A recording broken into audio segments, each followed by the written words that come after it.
ॐ श्रीवाराहीदेव्यै नमो नमः। ॐ पञ्चम्यै नमः।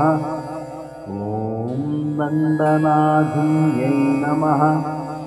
ॐ सङ्केतायै नमः। ॐ समरेश्वर्यै नमः। ॐ समयसङ्केतायै नमः। ॐ वाराह्यै नमः।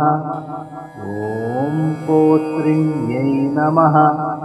ॐ शिवायै नमः। ॐ वार्ताళ్यै नमः। ॐ महासेनायै नमः। ॐ आज्ञाचक्रेश्वर्यै नमः।